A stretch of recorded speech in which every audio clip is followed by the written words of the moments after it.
نحن نتحدى أهل البدع والأهواء، أهل البدع العقائدية وأهل البدع السياسية، أن نقول بيننا وبينكم السلف، بيننا وبينكم الكتب. كان أحمد يقول أهل البدع بيننا وبينكم الجنائز. السلام علیکم ورحمۃ اللہ وبرکاتہ. ان الحمد للہ نحمده ونستعینه ونستغفره ونعوذ باللہ من شرور انفسنا ومن سیئات اعمالنا. من يهده الله فلا مضل له ومن يضلل فلا هادي له. وأشهد أن لا إله إلا الله وحده لا شريك له وأشهد أن محمدا عبده ورسوله أرسله بالحق بشيرا ونذيرا وداعيا إلى الله بإذنه وسراجا منيرا. أما بعد فإن خير الحديث كتاب الله وخير الهدي هدي محمد صلى الله عليه وسلم وشر الأمور محدثاتها وكل محدثة بدعة وكل بدعة ضلالة وكل ضلالة في النار. فقد قال الله تبارك وتعالى في كلامه المجيد والفرقان الحميد: فأعوذ بالله السميع العليم من الشيطان الرجيم. يا أيها الذين آمنوا اتقوا الله حق تقاته ولا تموتن إلا وأنتم مسلمون.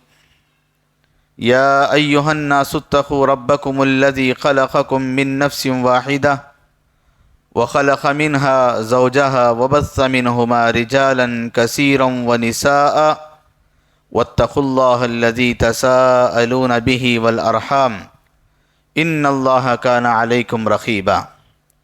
يا أيها الذين آمنوا اتقوا الله وقولوا قولا سديدا يصلح لكم أعمالكم ويغفر لكم ذنوبكم ومن يطع الله ورسوله فقد فاز فوزا عظيما.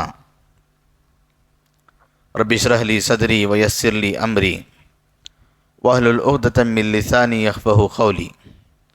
اللهم انفعني بما علمتني وعلمني ما ينفعني زدني علما ربي زدني علما. سبحانك لا علم لنا الا ما علمتنا انك انت العلیم الحکیم. ہر قسم کی تعریف اللہ تبارک و تعالیٰ کے لیے ہے. ربنا ولک الحمد حمدا کثیرا طیبا مبارکا فی. بعدہ درود نازل ہو تمام انبیاء علیہ السلام پر، خصوصاً میرے اور آپ کے آخری پیغمبر محمد الرسول اللہ صلی اللہ علیہ وسلم پر. اللہم صلی علی محمد وعلی آل محمد کما صلیت علی ابراہیم وعلی آل ابراہیم انکا حمید مجید. اللہم بارک علی محمد وعلی آل محمد کما بارکت علی ابراہیم وعلی آل ابراہیم انکا حمید مجید. کتاب الادب المفرد کے اس درس میں آپ تمام احباب کا خیر مقدم ہے. جیسا کہ ہم نے اس سے پہلے والا درس باب لعن اللہ من لعن والدیہ، اس باب پر ہم نے بحث کی تھی. اس شخص پر اللہ کی لعنت جو اپنے والدین پر لعنت کرتا ہے. تو ہم نے پچھلے درس میں لعنت کی دو شکلیں بتائی. کون بتا سکتے ہیں؟ لعنت کی دو شکلیں ہم نے گزشتہ درس میں بتایا. لعنت کی دو شکلیں.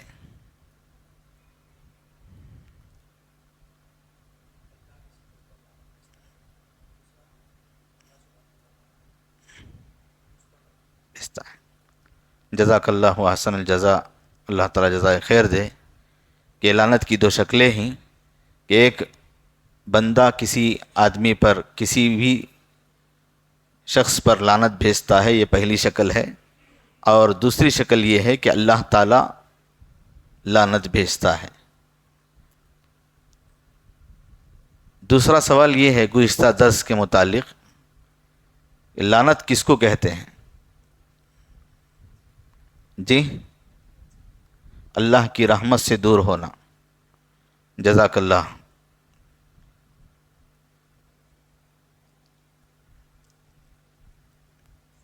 جزاک اللہ، حیاک اللہ۔ آپ نے بھی تو بہت بڑا جواب دیا الحمدللہ۔ خالد بھائی جزاک اللہ خیر۔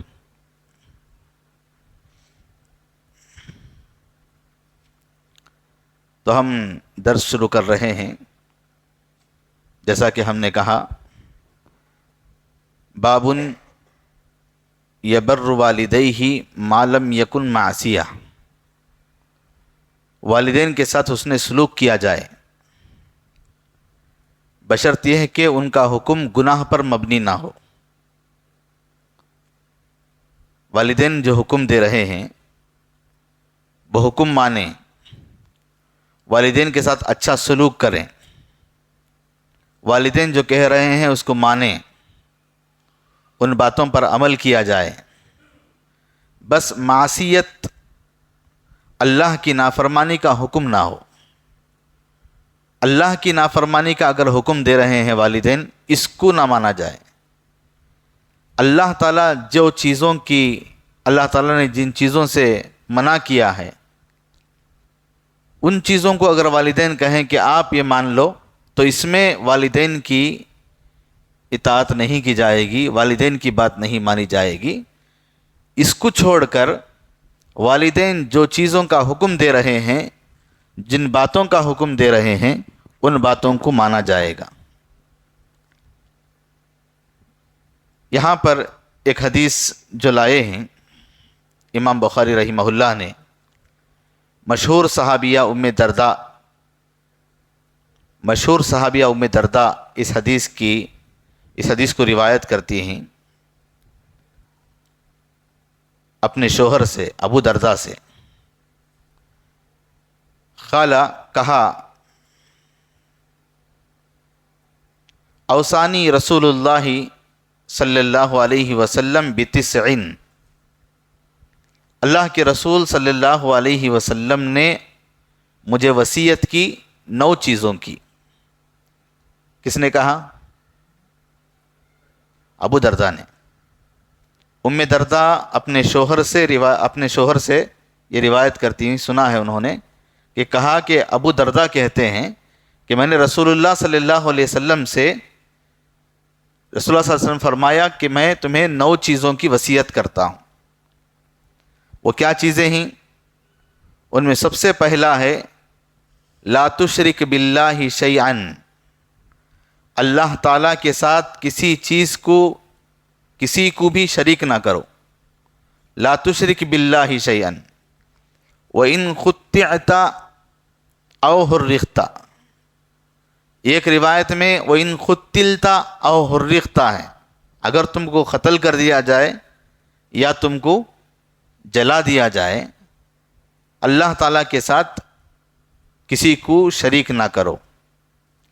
اس روایت میں ہے وَإِن خُطِّعْتَ أَوْ حُرِّقْتَ، اگر تمہیں ٹکڑے ٹکڑے کر دیے جائیں یا تمہیں جلا دیے جائیں، تم کسی کو بھی اللہ کے ساتھ شریک نہ کرو۔ دوسرا اس حدیث کا جملہ یہ ہے، 9 چیزوں میں پہلی چیز کیا ہوئی؟ اللہ کے ساتھ کسی کو شریک نہ کرو۔ پھر فرمایا وَلَا تَتْرُكَنَّ الصَّلَاةَ الْمَكْتُوبَةَ مُتَعَمِّدًا، جان بوجھ کر اللہ تبارک و تعالیٰ کی جان بوجھ کر ان فرض نمازوں کو مت چھوڑو۔ پھر اس فرمایا وَمَن تَرَكَهَا مُتَعَمِّدًا بَرِئَتْ مِنْهُ الذِّمَّةُ، جس نے جان بوجھ کر کے فرض نمازوں کو چھوڑ دیا، اس سے اللہ کا ذمہ ختم ہو گیا۔ پھر اس کے بعد فرمایا کتنی چیزیں ہوئی؟ 2 چیزیں ہوئی۔ دو چیزیں ہوئی. تیسری چیز فرمایا وَلَا تَشْرَبَنَّ الْخَمْرَ وَلَا تَشْرَبَنَّ الْخَمْرَ، شراب نہ پیو. فَإِنَّهَا مِفْتَاحُ كُلِّ شَرٍّ، اس لیے کہ شراب ہر برائی کی جڑ ہے اور ہر برائی کی چابی ہے. کتنی چیزیں ہوئی؟ تین. پھر فرمایا وَأَطِعْ وَالِدَيْكَ، اپنے والدین کی اطاعت کرو. پھر اس کے بعد اسی جملے کے اندر یہ فرمایا وَأَطِعْ وَالِدَيْكَ وَإِنْ أَمَرَاكَ أَن تَخْرُجَ مِن دُنْيَاكَ فَاخْرُجْ لَهُمَا، فرمایا اپنے والدین کی اطاعت کرو خواہ وہ تمہیں حکم دیں کہ تم اپنے دنیاوی امور کو چھوڑ دو. والدین کہہ رہے ہیں کہ دنیاوی امور کو چھوڑ دو، تو ان کو چھوڑ کر نکل جاؤ، ان دونوں کی اطاعت کیا کرو. پانچویں چیز وَلَا تُنَازِعَنَّ وُلَاةَ الْأَمْرِ وَإِنْ رَأَيْتَ أَنَّكَ أَنْتَ، فرمایا پانچویں چیز میں حکومتی عہدے دار، حکمرانوں سے جھگڑا نہ کرو اگرچہ تو سمجھتا ہو کہ تیری ہی رائے درست ہے.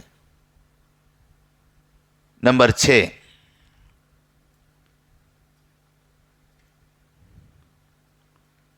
6 فرمایا وَلَا تَفِرَّنَّ مِنَ الزَّحْفِ، جنگ کے میدان سے راہ فرار اختیار نہ کر. وَإِنْ حَلَقْتَ وَفَرَّ أَصْحَابُكَ، اگر تیرے ساتھی بھاگ جائیں اور تجھے شہید ہونے کی نوبت پڑ جائے. پھر ساتویں چیز اس حدیث میں فرمایا وَأَنفِقْ مِن طَوْلِكَ عَلَىٰ أَهْلِكَ، اپنی حیثیت کے مطابق اپنے اہل خانہ کے اوپر خرچ کر. پھر اس کے بعد آٹھویں چیز فرمایا وَلَا تَرْفَعْ عَصَاكَ عَنْ أَهْلِكَ، اور اپنے اہل و عیال پر، اپنے گھر والوں پر لاٹھی کو نہ اٹھا. وَأَخِفْهُمْ فِي اللَّهِ عَزَّ وَجَلَّ، نویں چیز فرمایا اور انہیں اللہ کے بارے میں ڈراتے رہ. 9 چیزیں ہو گئی. ان 9 چیزوں کی وصیت کی. اوصانی رسول اللہ صلی اللہ علیہ وسلم، رسول اللہ صلی اللہ علیہ وسلم نے مجھے وصیت کی 9 چیزوں کی. نمبر 1 اللہ کے ساتھ شرک نہ کر. نمبر 2 فرض نمازوں کو نہ چھوڑ. نمبر 3 شراب نہ پی. نمبر 4 والدین کی اطاعت کر. نمبر 5 حکمرانوں سے جھگڑا نہ کر. نمبر 6 جنگ کے میدان سے نہ بھاگ. نمبر 7 اپنی حیثیت کے مطابق اپنے اہل و عیال پر خرچ کر. نمبر 8 اپنے گھر والوں پر لکڑی کو، لاٹھی کو نہ اٹھا. نمبر 9 اور ان کو اللہ کے بارے میں ڈراتے رہے. کتنی اچھی نصیحتیں ہیں، کتنی پیاری نصیحتیں ہیں. کیسی نصیحت اللہ کے نبی صلی اللہ علیہ وسلم نے کیا ہے، کیا وصیت اللہ کے نبی نے کیا ہے. اس روایت میں منع کیا گیا ہے یہ چیز نہ کر، یہ چیز نہ کر، یہ چیز نہ کر، یہ چیز نہ کر، یہ چیز چھوڑ دے، یہ چیز چھوڑ دے، یہ چیز ہرگز نہ چھوڑ، یہ چیز ہرگز نہ چھوڑ. یہ 9 چیزوں کی رسول اللہ صلی اللہ علیہ وسلم نے ابو درداء کو وصیت کی. پہلی چیز جو اللہ کے ساتھ کسی کو شریک نہ کر، تو اس کے تعلق سے یہ کہا جاتا ہے وہ زندہ ہوں یا مردہ ہوں، زندوں کو بھی اللہ کے ساتھ شریک نہ کر، مردوں کو بھی اللہ کے ساتھ شریک نہ کر، اور نہ کسی درخت کو اللہ کے ساتھ شریک کر، نہ کسی پتھر کو اللہ کے ساتھ شریک کر، نہ کسی آگ کو اللہ کے ساتھ شریک کر، بلکہ اللہ تبارک و تعالیٰ کو کسی بھی چیز میں، نہ اللہ تبارک و تعالیٰ کے اسماء و صفات میں، نہ اللہ تبارک و تعالیٰ کی ربوبیت میں، کسی چیز میں اللہ تبارک و تعالیٰ کے ساتھ کسی کو شریک نہ کر۔ اللہ تبارک و تعالیٰ کی بہت ساری صفات ہیں۔ اللہ تعالیٰ سنتا ہے، ہم بھی سنتے ہیں، لیکن ایک فاصلہ ہمارے سے ہو جائے، دور ہو جائے، آپ فون میں کسی سے بات کر رہے ہیں، سواری میں ہیں آپ، نیٹ ورک نہیں مل رہا ہے، آپ کہتے ہیں کہ آپ کی بات سنائی نہیں دے رہی ہے، فون چالو میں ہے، آپ دیکھ رہے ہیں کہ کالنگ میں ہے، وہ نمبرنگ ہو رہا ہے، لیکن ان کی آواز آپ تک نہیں پہنچ رہی ہے۔ آپ یہاں ہیں، ایک دیوار کے بعد دوسری دیوار کے ادھر سے کوئی آواز دے رہا ہے، آپ نہیں سن سکتے۔ لیکن اللہ تبارک و تعالیٰ کی سننے کی صفت یہ ہے کہ آپ آسمانوں میں ہو یا زمینوں میں ہو، ہواؤں میں ہو، سمندروں میں ہو، جہاں کہیں بھی ہو، اللہ تبارک و تعالیٰ آپ کی بات کو سنتا ہے۔ ہمارے اور سننے میں، اللہ کے سننے میں بڑا فرق ہے۔ اللہ تبارک و تعالیٰ وہ ہے سارے انسانوں کی سنتا ہے۔ اگر میں یہاں کسی سے کہوں کہ ہمارے درس کے مطابق ابھی جو ہم نے سوال کیا لعنت کسے کہتے ہیں، اگر پورے آپ جتنے لوگ یہاں بیٹھے ہیں سب اس کی تعریف سنانا کریں تو میں سن نہیں پاؤں گا، میں کہوں گا کہ کوئی ایک کہو۔ لیکن اللہ تبارک و تعالیٰ کی سننے کی صفت یہ ہے، اللہ سارے لوگوں کی سنتا ہے، سارے زبانوں میں سنتا ہے، اور ہر ایک لمحے لمحے میں، سیکنڈوں سیکنڈوں میں اللہ تعالیٰ سنتا ہے۔ لیکن ہم لوگ کسی زندے اور کسی مردے کی جانب یہ کہیں کہ یہ بھی سنتے ہیں، نعوذ باللہ، جیسے اللہ سنتا ہے، تو یہ شرک ہو جائے گا۔ اللہ تبارک و تعالیٰ کے ساتھ کسی کو شریک نہ کریں، اللہ تبارک و تعالیٰ کے ساتھ کسی کو شریک نہ کریں، اور اس کی عبادت میں، اس کے افعال میں، اس کے اعمال میں ہرگز کسی کو شریک نہ کریں، اگر آپ کو ٹکڑے ٹکڑے کر دیے جائیں یا جلا دیے جائیں۔ یہاں پر یہ معنی ہے کہ عظیمت کا یہ پہلو ہے کہ آپ اپنی توحید کو بچانے کے لیے، آپ اپنی توحید کو بچانے کے لیے جان کی پرواہ نہیں کرتے، ثابت قدم رہنا چاہتے ہو تو شرک مت کرو۔ پہلا معنی یہ ہے کہ آپ اپنی توحید کو بچانا چاہتے ہیں اور ثابت قدم رہنا چاہتے ہیں تو اپنے قدم کو ثابت قدم رکھو اور پھر شرک نہ کرو۔ دوسرا پہلو یہ ہے، اگر جان بچانا چاہتے ہو، کوئی آپ کو مارنے کے لیے، کوئی آپ کو جلانے کے لیے، کوئی آپ کو قتل کرنے کے لیے، کوئی آپ کو ٹکڑے ٹکڑے کرنے کے لیے آپ سے کہہ رہا ہے کہ معمولی سا شرک کر لو، تو یہاں پر یہ رخصت دی گئی ہے کہ وقتی طور پر آپ کو یہاں پر رخصت دی جاتی ہے کہ آپ دل میں ایمان کو مضبوط رکھ کر کے، مطمئن ہو کر کے تھوڑا سا اگر شرک کر لیں تو یہ رخصت ہے، رخصت دی گئی ہے۔ بات سمجھ میں آئی؟ نہیں سمجھ میں آئی؟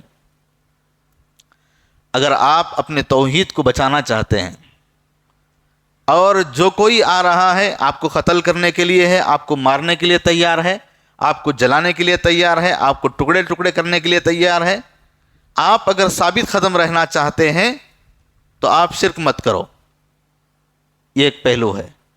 دوسرا پہلو یہ ہے کہ آپ وقتی طور پر اپنی جان کو بچانا چاہتے ہو تو تھوڑا سا اگر شرک کرنے کو کوئی کہہ رہا ہے تو آپ کو رخصت دی گئی ہے۔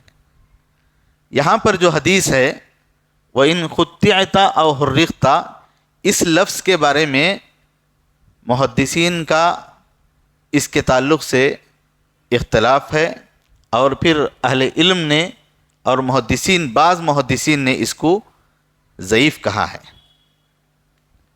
اس حدیث کے اس ٹکڑے کو ضعیف کہا ہے، لیکن چونکہ بہت سارے محدثین نے اس ٹکڑے کو لے کر کے آئے دوسری روایتوں سے، دوسری سندوں کے ساتھ، تو یہ علامہ البانی رحمہ اللہ نے اس کو حسن کہا، جبکہ محدثین نے اس کی اصطلاح میں کہا حسن لغیری۔ حسن لغیری ہی کہتے ہیں کہ بہت سارے ضعیف حدیثوں، یعنی ایک روایت یہ ہے کہ وَإِن قُطِّعْتَ أَوْ حُرِّقْتَ کے متعلق ایک راوی ہیں، یہ ضعیف ہیں، دوسری بھی روایت آئی وہ بھی ضعیف ہے، تیسری بھی روایت آئی وہ بھی راوی ضعیف ہے، چوتھی بھی روایت آئی وہ بھی ضعیف ہے۔ اب ان چاروں پانچوں یا دسیوں راویوں کو جوڑ کر کے اب یہاں پر اس حدیث کو تقویت ملتی ہے تو یہ حسن لغیرہ ہی ہوتی ہے، تو یہ ہے ضعیف کے درجے میں، لیکن اس کو مانا جائے گا، اس کو تقویت دی گئی ہے۔ تو یہاں پر یہ کہا گیا ہے کہ آپ کو یہاں پر چھوٹ دیا گیا ہے کہ تمام باتیں کا خلاصہ یہی ہے، اگر آپ ثابت قدم رہنا چاہتے ہیں تو آپ اپنی جان نہیں بچانا چاہتے، آپ ثابت قدم رہنا چاہتے ہیں، توحید کو بچانا چاہتے ہیں تو آپ شرک مت کیجئے۔ اگر رخصت پر عمل کرنا چاہتے ہو تو آپ کو رخصت ہے، شریعت میں رخصت ملتی ہے۔ دوسری چیز اس حدیث کے ٹکڑے میں، فرض نمازوں کو جان بوجھ کر ترک نہ کرو۔ فرض نمازوں کو، اب چاہتا ہے انسان کہ میں تھکا ہوا ہوں، میں سفر میں ہوں، میں یہ ہوں، میں وہ ہوں۔ بہت سارے انسان اپنے خوشی کے گھر میں پروگرام ہوتے ہیں، نماز چھوڑ دیتے ہیں، شادی ہے، ولیمہ ہے، عقیقہ ہے، گھر کے اندر یہ اچھے پروگرام ہیں، خوشی کے پروگرام ہیں، تو لوگوں کی ان کی ضیافت میں لگ کر کے، آنے والوں کے ان کی خاطر تواضع میں لگ کر کے، ان کی مہمان نوازی میں لگ کر کے کیا کرتے ہیں؟ فرض نمازوں کو چھوڑ دیتے ہیں۔ بسا اوقات ایسا ہوتا ہے کہ آپ نمازی ہیں لیکن آپ کے گھر میں کوئی غم کا معاملہ چل رہا ہے، ماحول ہو رہا ہے، تو ایسی جگہوں پر بھی کیا ہوتا ہے؟ موتا کی جگہ پر اکثر لوگ نمازوں کو چھوڑ دیتے ہیں۔ تو اللہ کے نبی صلی اللہ علیہ وسلم نے وصیت کی کہ آپ فرض نمازوں کو جان بوجھ کر ترک نہ کرو، وہ اللہ کی پناہ سے نکل جائے گا۔ جو فرض نماز چھوڑتا ہے وہ اللہ کے ذمہ سے نکل جاتا ہے۔ اسی لیے عموماً اہل علم کو یہ دیکھنے میں آیا ہے کہ وہ کہیں پر بھی ہو، ایک سوال جامعہ دارالسلام مرواد کے جو ہمارے فی الحال ناظم اعلیٰ ہیں شیخ عبداللہ جولم حفظہ اللہ عمری مدنی، آپ سے ایک سوال یہ کیا گیا کہ نماز میں سفر میں ہوں، بس میں رہتا ہوں، اب نماز میری چھوٹ جا رہی ہے، میں بعد میں جا کر کے اس نماز کو پڑھ لوں، یہ چھوٹ ہے مجھے؟ سختی سے انہوں نے کہا کہ نہیں، آپ بس میں ہیں تو بس میں نماز پڑھ لو۔ کہا کہ وضو کا انتظام نہیں ہے، تو کتنے گھنٹے کا سفر ہے آپ کا؟ 2 گھنٹے 3 گھنٹے کا سفر ہے، معلوم ہے آپ کو؟ 2-3 گھنٹے کے درمیان آپ کو کہیں چائے پانی کے لیے تو روکتا ہے، وہاں اترو، وضو کر لو آپ، یا بس میں چڑھنے سے پہلے باوضو ہو جاؤ۔ نماز کا وقت آتا ہے تو نماز پڑھ لو، یا اللہ کی ذمہ میں رہو گے۔ اگر تم فرض نماز کو چھوڑ دو گے تو اللہ کی ذمہ سے نکل جاؤ گے، اللہ تعالیٰ کی حفاظت سے تم ہٹ جاؤ گے، اور اس شخص پر جو اللہ تعالیٰ کی ذمہ اس سے ہٹ جاتی ہے، ختم ہو جاتی ہے، اس شخص پر مصیبتیں، پریشانیاں، بہت ساری چیزیں اس کے اوپر آ جاتی ہیں۔ اس لیے یہاں پر اللہ کے نبی صلی اللہ علیہ وسلم نے وصیت کی کہ فرض نمازوں کو جان بوجھ کر ترک نہ کرو۔ اللہ تبارک و تعالیٰ کی ذمہ سے اگر نکل جاتے ہو اور اللہ کی پناہ کے بغیر تم لوگ بے سہارا ہو جاتے ہو، اور اس شخص پر اللہ تبارک تعالیٰ کی بہت ساری اس کے اوپر مصیبتیں اور پریشانیاں آئیں گی۔ تیسری چیز فرمایا، شراب مت پیو۔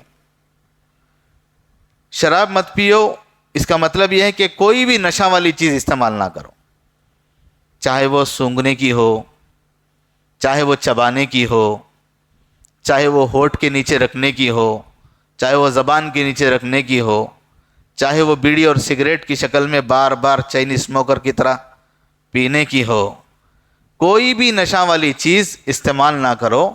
یہاں پر نبی علیہ السلام نے فرمایا شراب مت پیو، اس لیے کہ یہ کس کی چابی ہے؟ ہر برائی کی چابی ہے، ہر برائی کی کنجی ہے۔ یہ ہر برائی یہاں سے شروع ہوتی ہے، یہ چابی آپ کھول دیں گے، اس کے بعد آٹومیٹک پوری برائیوں کو آپ آگے سامنے دیکھیں گے اور آپ کرتے جائیں گے۔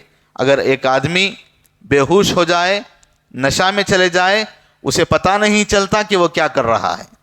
اگر ہوش میں آنے کے بعد آپ اسے بتائیں، آج تو بتانے کے دور کی بات، موبائل تو ہے، لوگ کیا کرتے ہیں، کوئی بھی اگر اسے عجیب کام دیکھتے ہیں تو سب سے پہلے کیا کرتے ہیں؟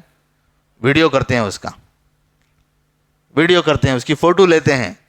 اگر وہ بے ہوشی کے عالم میں اگر کوئی ایسا عمل کر رہا ہے، اب اسے بعد میں پتہ چلے جب وہ ہوش آتی ہے تو وہ دیکھ کر اتنا شرمندہ ہو جاتا ہے، اتنا پریشان ہو جاتا ہے، اور وہ اس چیز سے دور ہونے کی کوشش کرتا ہے، لیکن ایسے حرکات کرتا ہے۔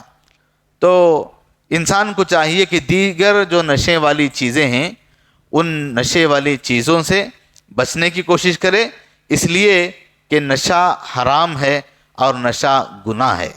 اللہ کے نبی صلی اللہ علیہ وسلم نے اس کو منع فرمایا۔ چوتھی چیز، یہ محل استشہاد ہے۔ ہمارا جو درس ہے یبر والدیہ ما لم یکن معصیہ، تو یہ جملہ اپنے والدین کی اطاعت کیجئے اگرچہ کہ دنیا سے نکل جانے کا وہ حکم دیں۔ اس کا مطلب یہ ہے کہ آپ دنیا سے نکل جائیں، مر جائیں، یہ بات نہیں ہے۔ دنیاوی امور، اس کا مطلب ہے کہ دنیاوی امور میں، دنیاوی کاموں میں، یعنی آپ کی تجارت ہو، آپ کا لین دین ہو، آپ کی شادی بیاہ کا رشتے کا معاملہ ہو، یا کسی بھی ایسے دنیا کے کاموں کا معاملہ ہو، گاڑی کی خرید و فروخت ہو، زمین کی خرید و فروخت ہو، کوئی بھی ایسے کام ہو جس سے آپ کے والدین منع کر رہے ہیں، رک جانے کو کہہ رہے ہیں، اللہ کے نبی نے فرمایا آپ رک جانے کی کوشش کرو۔ دنیاوی امور میں، تجارت کا معاملہ، یہ لین دین کا معاملہ، یہ تمام چیزیں نبی علیہ السلام نے فرمایا یہ چیزیں آپ کو گناہ کے قبیل سے تو نہیں، بلکہ یہاں پر ایک بات یہ کہا جائے کہ اگر رشتے کا معاملہ ہو، اگر کسی بھائی، آپ کے چچا، آپ کے ماموں، آپ کے پھوپھی، یا آپ کے بہن، آپ کے بھائی کے ہاں آپ کے والدین نے کہہ رہے ہیں کہ ان سے بات مت کرو، ان سے رشتہ کاٹ لو، آپ ان کے گھر مت جاؤ، تو رشتے کو کاٹنا گناہ ہے، ثواب ہے؟ گناہ ہے۔ جو رشتوں کو کاٹتا ہے، اللہ تبارک تعالیٰ رشتہ داری صلہ رحمی کیا کہتی ہے؟ اے اللہ تو اسے کاٹ دے، تو یہ گناہ ہے۔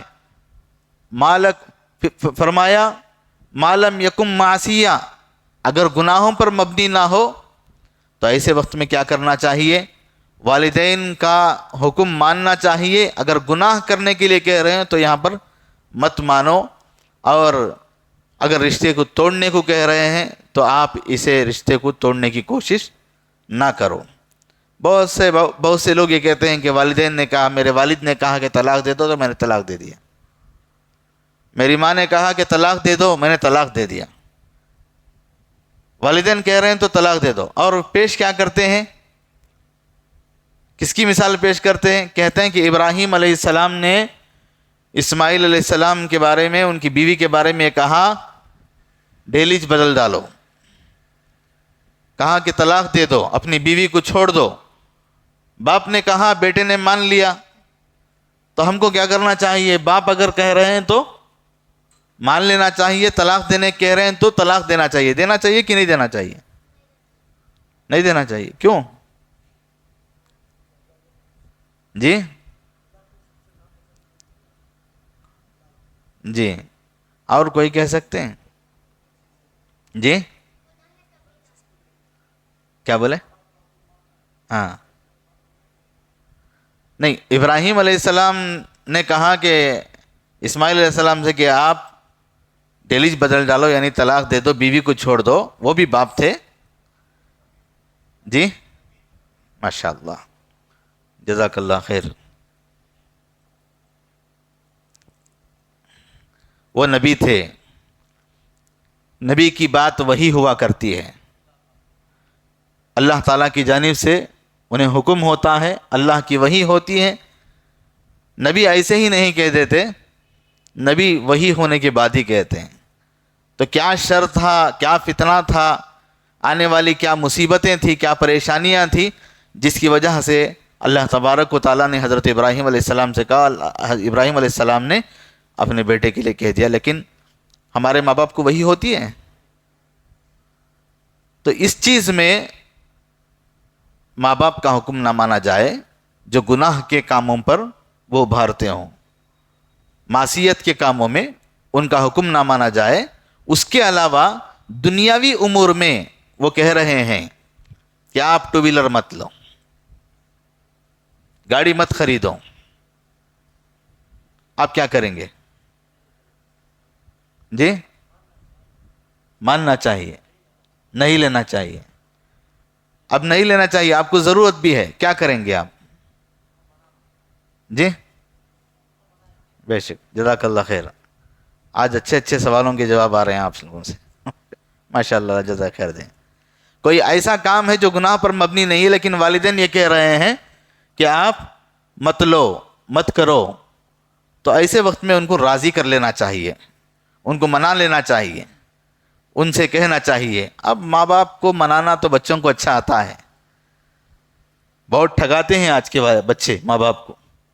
ماں باپ بیچارے گھر میں رہتے ہیں، مان لیتے ہیں بچوں کی باتوں کو، خوش ہو جاتے ہیں، نہیں بچہ کہہ رہا ہے ہو سکتا ہے۔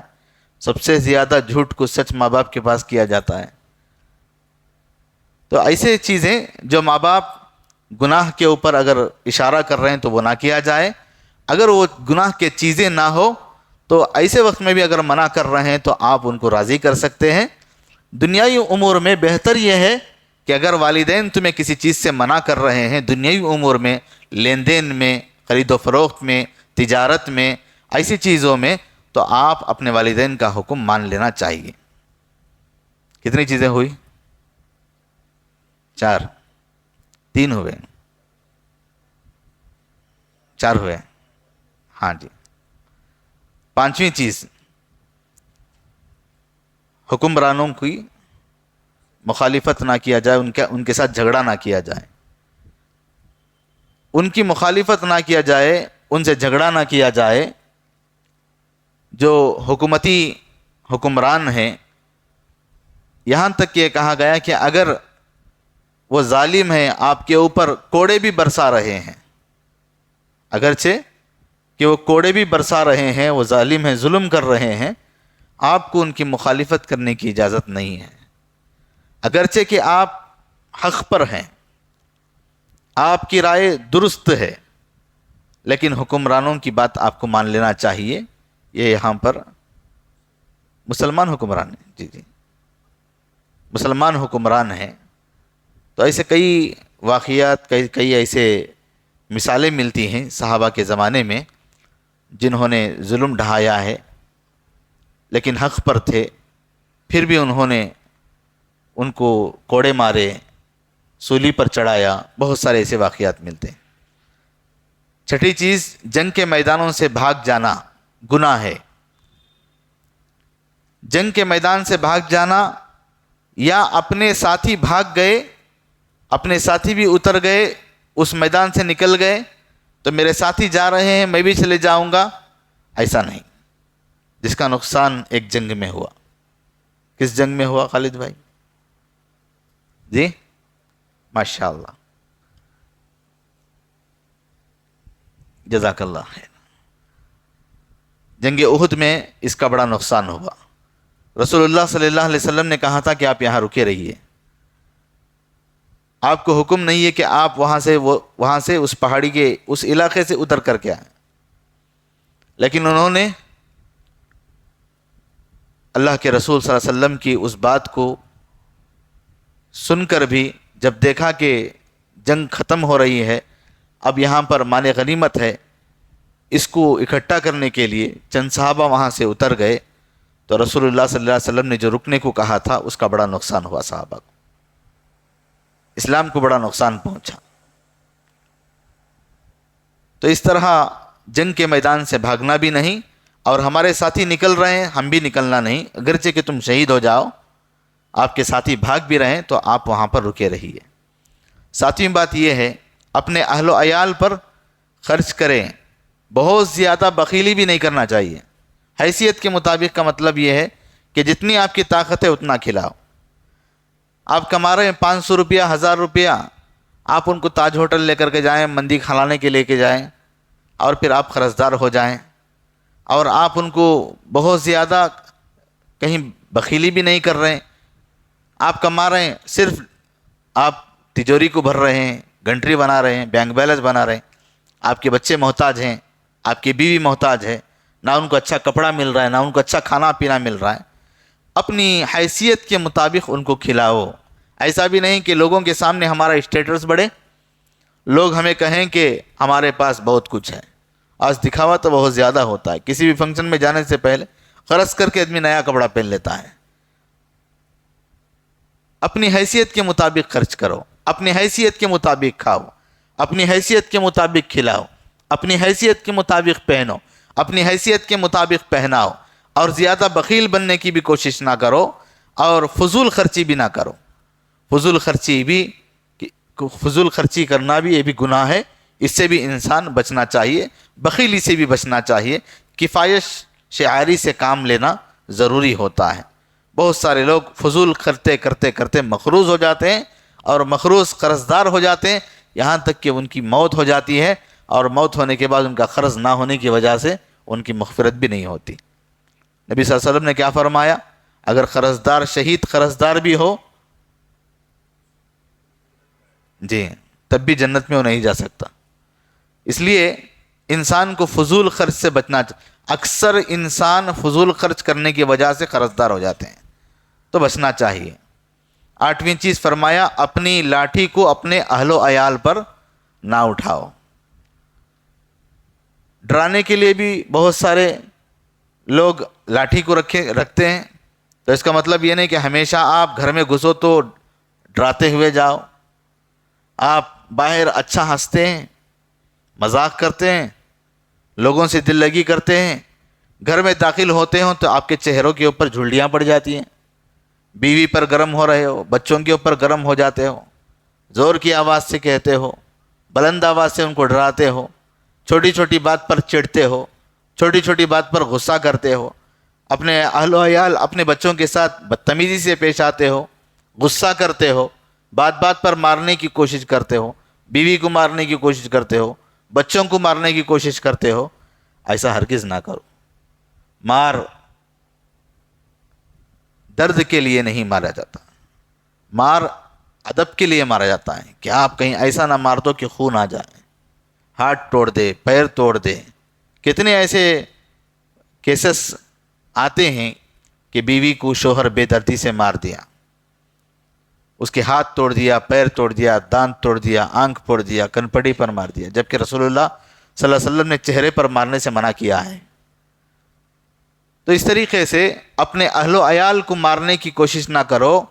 نبی علیہ السلام نے فرمایا اپنی لاٹھی کو اپنے اہل و عیال پر نہ اٹھا۔ رسول اللہ صلی اللہ علیہ وسلم نے کہا انا خیرکم لأہلی، میں اپنے اہل و عیال کے لیے میں سب سے بہتر ہوں۔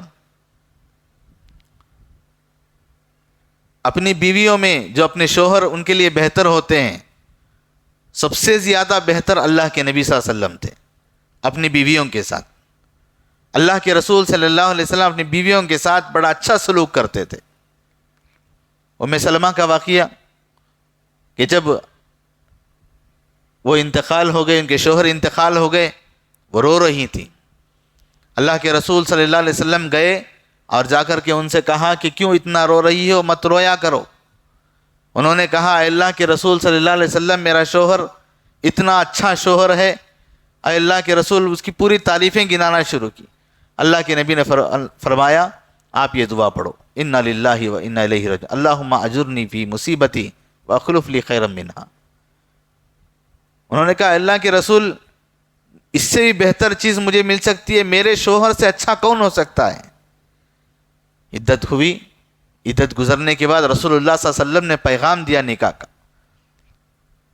ام سلمہ نے کہا کہ اللہ کے رسول صلی اللہ علیہ وسلم سے بہتر دنیا میں کون شوہر ہو سکتا ہے؟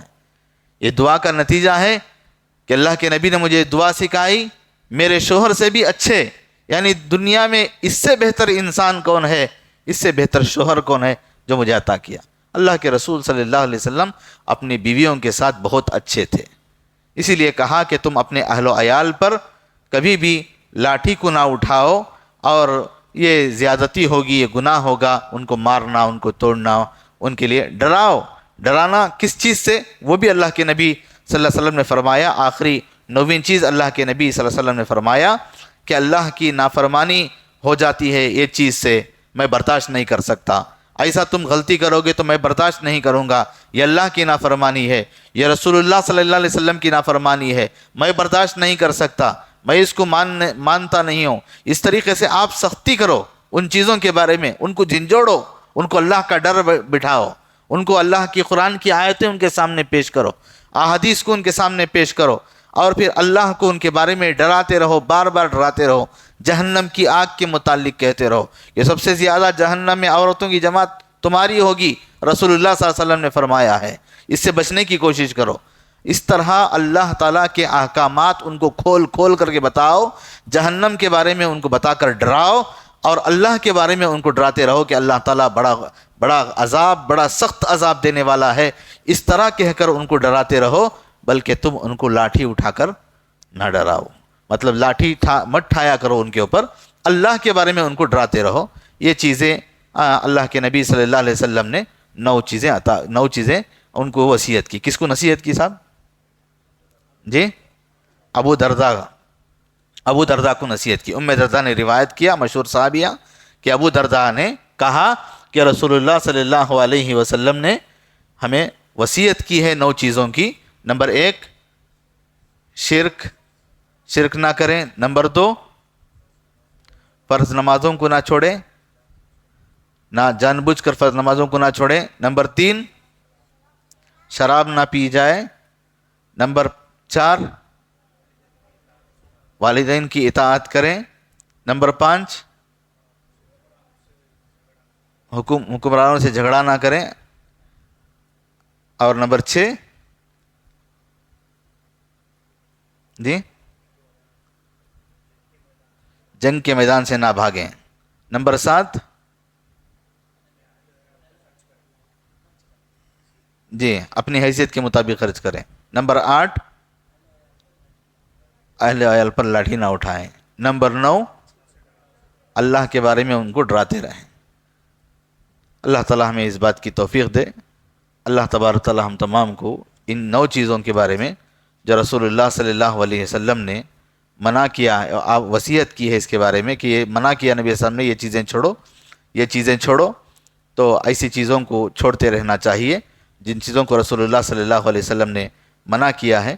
اسی باب میں ایک اور 2 چھوٹی حدیثیں آ رہی ہیں، جب باب ختم ہوتا ہے نبی صلی اللہ علیہ وسلم نے یہاں پر 2 روایتیں لائی ہیں۔ نبی علیہ السلام نے فرمایا، عن عبداللہ ابن عمر قال جاء رجل الى النبی صلی اللہ علیہ وسلم فقال جئت ابایعک علی الحجرہ وترکت ابوی یبکیان قال ارجع الیہما فازہکہما کما ابکیتہما۔ یہ حدیث اس سے پہلے گزر چکی ہے، اس سے پہلے بابوں میں یہ حدیث گزر چکی ہے۔ رسول اللہ صلی اللہ علیہ وسلم نے فرمایا کہ جس طریقے سے تم نے اپنے ماں باپ کو روتا ہوا چھوڑ کر کے آئے ہو، ان کو پھر جا کر کے دوبارہ ہنسانے کی کوشش کرو۔ روایت کرتے کہ ایک آدمی نبی صلی اللہ علیہ وسلم کی خدمت میں حاضر ہوا اور کہنے لگا، میں ہجرت پر آپ کی بیعت کرنے کے لیے آیا ہوں، آپ پر ہجرت کے لیے میں بیعت کرنے کے لیے آیا ہوں، لیکن اپنے والدین کو روتا ہوا چھوڑ کر کے آیا ہوں۔ میں ادھر آیا ہجرت کو بیعت کرنے کے لیے تو میرے والدین رو رہے ہیں، تو اللہ کے نبی صلی اللہ علیہ وسلم فرمایا ان کے پاس واپس جاؤ، جیسے تم نے ان کو رلا کر کے آیا ہے ویسے ہی جا کر کے ان کو ہنسانے کی کوشش کرو۔ اس سے یہ معلوم ہوتا ہے کہ والدین کو کسی بھی چیز میں رلانے کی کوشش نہیں کرنا چاہیے۔ اگر کوئی اللہ کا بندہ کسی چیز میں ہو سکتا ہے، بشریت کا تقاضا ہے، اپنے والد کو، والدہ کو، ماں کو یا باپ کو یا ان دونوں میں سے کسی ایک کو کسی معاملے میں اگر رلا دیا ہے تو ان کو ہنسانے کی کوشش کرے، ان کو مٹارے، ان کو جو ہے کوئی ایسی چیزوں کے بارے میں کہے جو خوش ہو جائیں، وہ آپ سے ناراض نہ ہو اور پھر آپ سے کبھی خفا نہ ہو، ایسا ان کو ہنسانے کی کوشش کرے۔ دوسری روایت لے کر آتے ہیں، عبداللہ بن عمر اس حدیث کے بھی راوی ہیں رضی اللہ عنہما، کہتے ہیں قال جاء رجل الى النبی صلی اللہ علیہ وسلم یرید الجہاد فقال احی والداک قال نعم فقال ففیہما فجاہد۔ اس روایت کے اندر بھی اللہ کے نبی صلی اللہ علیہ وسلم فرمایا، سیدنا اس میں عبداللہ بن عمر رضی اللہ عنہما بیان کرتے ہیں کہ ایک آدمی اللہ کے نبی صلی اللہ علیہ وسلم کے پاس آیا، وہ جہاد کرنے کا ارادہ رکھتا تھا۔ آپ نے فرمایا کیا تیرے والدین زندہ ہیں؟ اس نے کہا جی ہاں۔ تو آپ نے فرمایا پھر جا تو انہی میں سے جہاد کر۔ اس حدیث کا مطلب کیا ہے کہ اللہ کے نبی صلی اللہ علیہ وسلم کے پاس وہ آدمی آتا ہے، جہاد کے بارے میں پوچھ رہا ہے، میں جہاد کرنا چاہتا ہوں، ارادہ رکھتا ہوں۔ رسول اللہ صلی اللہ علیہ وسلم کہتے ہیں کہ کیا تیرے والدین زندہ ہیں؟ اس نے کہا کہ ہاں میرے والدین زندہ ہیں یا کوئی ایک زندہ ہیں۔ تو اللہ کے نبی نے فرمایا جا تو انہی میں جا کر تلاش کر جہاد کو، یعنی ان کی خدمت کر، ان کی خدمت کر، ان کی اچھی دیکھ بھال کر۔ اب یہاں پر یہ ہے کہ کیا ایک آدمی جہاد کرنا چاہتا ہے تو کیا اس کو جہاد کی اجازت نہیں ہے؟ بسا اوقات ایسا ہوتا ہے کہ رسول اللہ صلی اللہ علیہ وسلم جب جہاد کے لیے لوگوں کو بلاتے ہیں تو اس وقت جو لوگ تیار ہوتے ہیں ان کو اللہ کے نبی صلی اللہ علیہ وسلم لے کر کے جاتے ہیں۔ جن لوگوں کی ضرورت نہیں پڑتی، اب بس ہو گیا اتنے لوگ جہاد کے لیے اتنے کافی ہیں، اب اس کے علاوہ کوئی اور مزید آنا چاہتا ہے تو اللہ کے رسول صلی اللہ علیہ وسلم جب ضرورت نہیں ہے تو اسے پوچھتے ہیں کیا تیرے والدین زندہ ہیں؟ بسا اوقات ایسا ہوتا ہے کہ سب کو نکلنا پڑتا ہے، تو یہاں پر یہ نہیں دیکھا جائے گا کون رو رہا ہے، کون ہنس رہا ہے، کس کو کیا ضرورت ہے۔ جب یہ ضرورت پڑ جائے کہ سب کو نکلنا ہے تو اس وقت نکلنا پڑے گا۔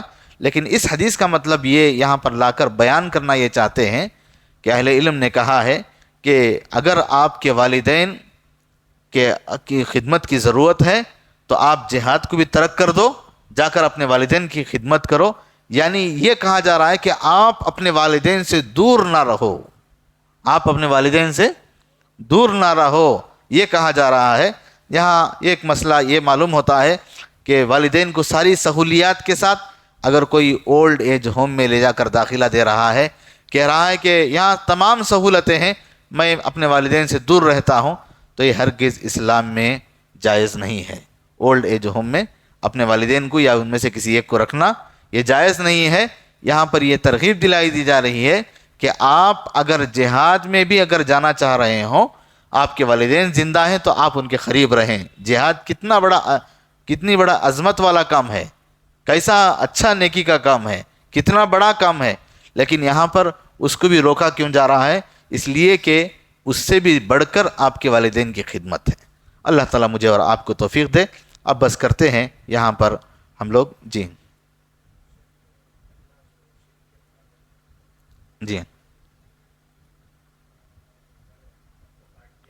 قتل کر دیا جائے یا جلا دیا جائے۔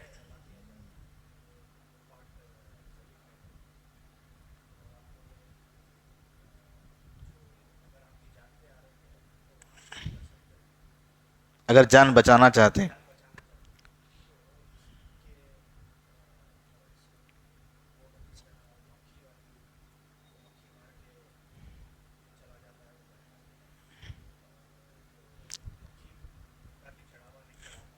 وہ جنت کو چلے جاتا ہے۔ جی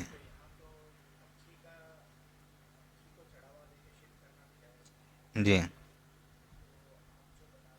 تو اس کی وضاحت یہ ہے کہ یہ آدمی جو مکھی کو مار کر اس کے اوپر جو چڑھاوا دے رہا ہے، اس کے اندر تھوڑا برابر بھی ایمان نہیں ہے، وہ شرک کرنا چاہ رہا ہے، یعنی اپنی جان کو بچانے کے لیے ہی، لیکن اس کی نیت برابر شرک کرنے کے لیے ہے۔ لیکن انسان یہ ہے کہ اپنے اندر ایمان ہے، توحید ہے، سب کچھ ہے، لیکن وہ پورے طریقے سے تیار نہیں ہے، دل سے مطمئن نہیں ہے وہ شرک کے لیے، لیکن مجبور کیا جا رہا ہے یہاں پر، تو اس میں رخصت دی گئی ہے۔ انشاءاللہ پھر اگلے درس میں ہم آپ کو پیش کریں گے انشاءاللہ اگلا درس شاید شیخ عمران مدنی کا ہوگا، اور توحید کی کلاس ہے، تو اس میں بھی انشاءاللہ آپ سوال کریں اس چیز کا. آئندہ انشاءاللہ درس میں ہم لوگ اس بات کو بھی آپ کے سامنے خلاصہ پیش کریں گے.